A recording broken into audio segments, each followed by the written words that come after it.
umumnya, mahar hanya berupa seperangkat alat sholat, uang, dan perhiasan. Tapi di desa Sungsang Banyuasin, Sumatera Selatan, beda cerita nih. Mereka memiliki tradisi kalau calon pengantin pria harus menebus kerbau dengan harga yang fantastis. Gimana enggak? Satu kerbau harus ditebus dengan harga 100 juta rupiah. Wih! Menurut warga, tradisi kebudayaan ini sudah ada sejak tahun 1990. Beda di Sumatera, beda juga di NTT, teman. Saat melakukan pernikahan, tradisi upacara mereka disebut belis.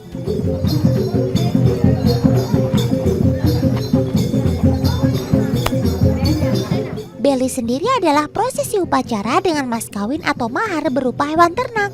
Yang paling populer dan punya nilai yang tinggi adalah kerbau, teman. Namun, lagi-lagi gak sembarang orang yang bisa mempersembahkan kerbau sebagai mahar.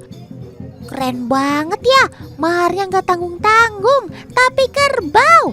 Cakep.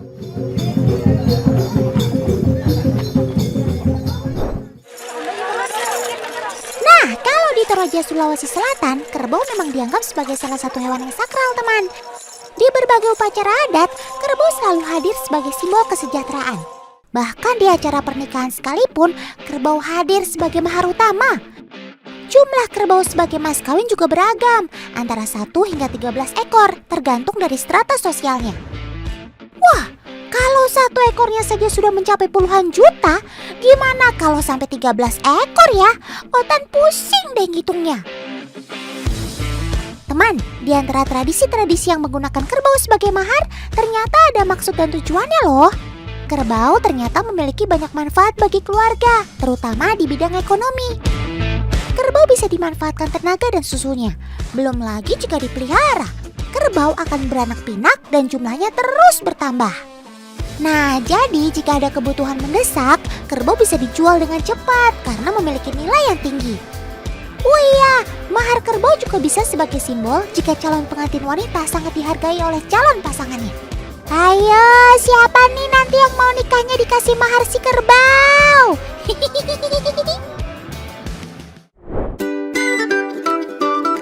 Selain sebagai mahar, di desa Banyubiru, Kabupaten Ngawi, Jawa Timur juga ada tradisi yang melibatkan kerbau. Nama tradisinya adalah Gumbraan Mahesa, teman. Pelaksanaan tradisi Gumbraan Mahesa menjadi salah satu bentuk ungkapan rasa syukur para petani dan peternak kerbau. Tradisi ini sudah menjadi ritual tahunan saat musim panen tiba. Cakep! Selain kerbau, acara juga diisi dengan penyajian tumpeng lengkap dengan berbagai lauk pauknya. Meriah banget ya acaranya. Besok-besok undang Otan lagi ya. Nah, kalau di Poso, Sulawesi Tengah, Sobat Otan ini punya cerita apa ya? Kita tengok yuk.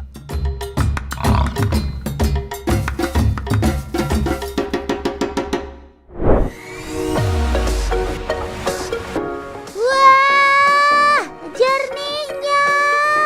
Ini toh yang namanya Danau Poso. Perkenalkan teman, mereka adalah Sobat Otan si kerbau dari desa Tokilo, Sulawesi Tengah. Daerah ini memang menjadi salah satu sentra kerbau terbesar di Sulawesi Tengah. Jumlah kerbaunya mencapai ribuan ekor. Tuh, lihat aja, banyak banget kan? Kalau pagi hari kayak gini, biasanya mereka akan berkumpul di pinggir danau untuk berendam.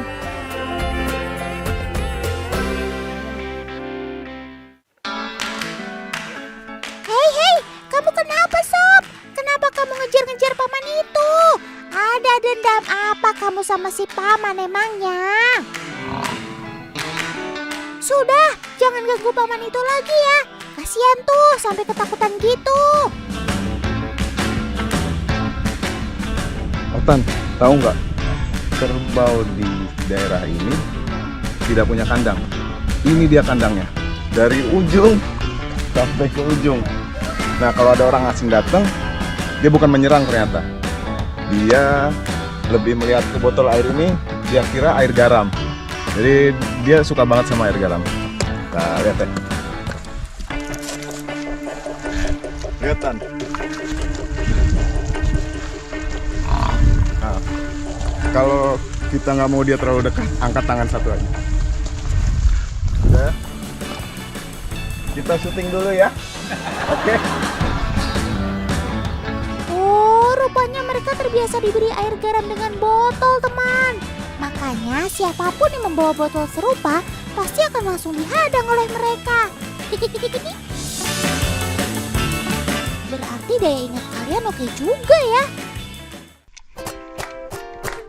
Air garam merupakan salah satu sumber mineral yang baik untuk kesehatan tubuh kerbau. Tidak hanya untuk menambah nafsu makan, air garam juga dapat meningkatkan daya tahan tubuh mereka loh. Tubuh kerbau tidak bisa memproduksi mineral secara alami, teman. Jadi untuk asupan tambahan, para pemilik kerbau akan datang setiap hari untuk memberi air garam.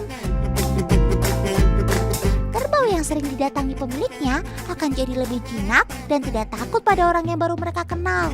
Sedangkan kerbau yang jarang dikunjungi pemiliknya akan terlihat lebih waspada dan takut sama orang baru, teman. Jadi jangan so akrab sama kawanan kerbau ini ya. Gak mau kan kalian diserang oleh ribuan kerbau berukuran jumbo seperti ini?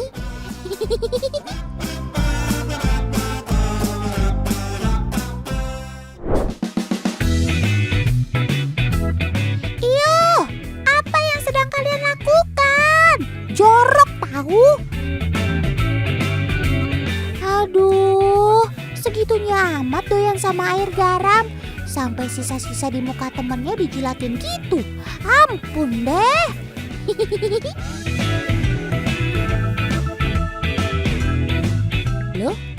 Loh? Pada mau kemana, Sob? Otan tahu ini. Iya, ini sudah siang. Apalagi kan kalau bukan mau cari makan. Tuh kan, apa Otan bilang? Di sini terdapat 300 hektar padang rumput, teman. Artinya di sini semua bebas digembalakan dan berlimpah rumput gratis. Woohoo! Makan all you can eat kamu, Sob. Pantesan gemuk-gemuk gitu ya. Pasti setiap hari mereka hanya sibuk makan dari pagi sampai malam. Kerbau di sini memang diternak tanpa kandang atau dilepas liarkan. Dengan dilepas liarkan di padang rumput, kerbau bisa mendapat beragam makanan yang mereka suka. Sobat Otan dari desa Tokilo ini adalah kerbau dengan kualitas tinggi, teman. Ukuran tubuh dan tanduknya saja besar banget. Berat tubuhnya bisa mencapai 500 hingga 800 kg loh. Gede kan? Kerbau-kerbau ini biasa dikirim ke daerah Toraja loh, teman. Jadi gak usah diragukan lagi soal kualitasnya ya. Kerbau Tokilo sebagian besar berwarna abu-abu seperti kerbau pada umumnya. Tapi ada sebagian kecil yang berwarna putih alias bule. Kerbau bule memiliki bulu putih agak pink dan mata yang berwarna pink. Meskipun bule, ternyata ketika dijual, harga kerbau ini jauh lebih murah dari kerbau biasanya, teman. Jika kerbau biasa bisa mencapai harga 50 juta per ekor, kerbau bule hanya belasan juta rupiah saja tuh. Hal ini yang membuat sebagian besar masyarakat desa Tokilo kurang senang ketika kerbau mereka melahirkan kerbau bule. Bagi mereka, kerbau bule kurang berharga dibandingkan kerbau biasa. Kasihan banget kamu, Le. Tapi setidaknya kamu tetap berharga kok di mata Otan.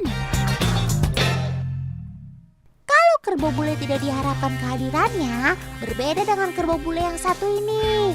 Kerbau bule dengan corak hitam dan putih atau biasa masyarakat Toraja memanggilnya kerbau belang atau tedong bonga merupakan kerbau dengan nilai jual yang paling tinggi.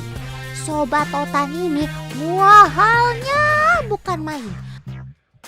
Harganya ratusan juta, bahkan bisa sampai 1 miliar rupiah, teman. Auto tajir nih kalau punya tedong bonga.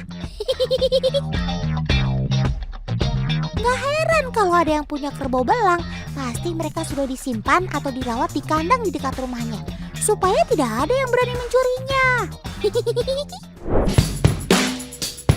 Meski ada ribuan ekor, kerbau-kerbau di desa Tokilo tidak ada yang dicap atau dipotong sedikit telinganya sebagai tanda pengenal. Soalnya kalau dicap atau dipotong telinganya, harga jualnya jadi lebih rendah teman.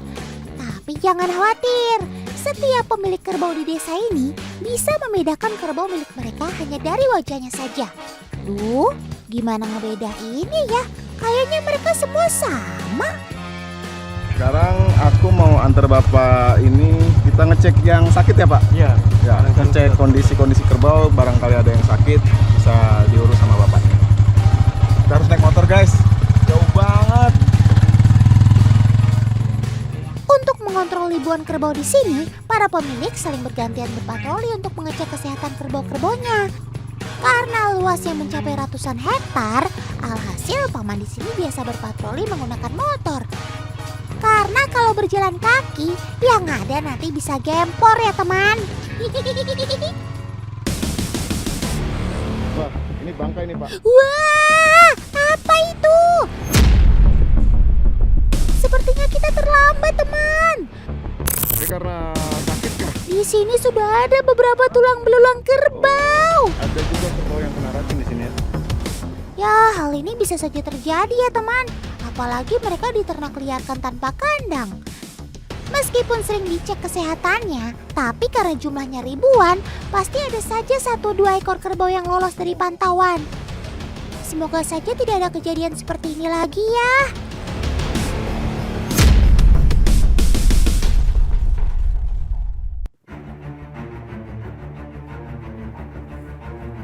Tapi kok... Loh? Kok kaki Sobat Totan dijerat? Apa yang paman lakukan? Ayo lepaskan! Dia tidak bersalah, paman.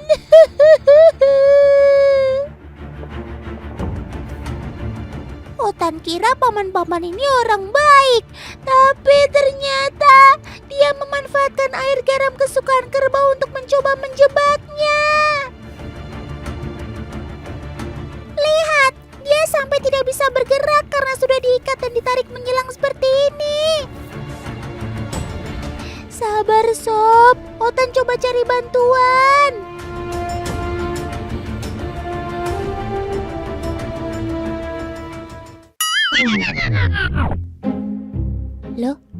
Loh, kok kamu bangun lagi Sob? Kamu gak apa-apa? Terus kenapa kamu gak coba kabur? Walah, ternyata benar. Kerbau itu memang milik paman itu, teman. Kerbau ini sengaja ditangkap dan dipasangkan tali karena memang sudah ada yang mau beli. Gak mungkin kan pembelinya disuruh datang ke tempat penggembalaan seperti ini?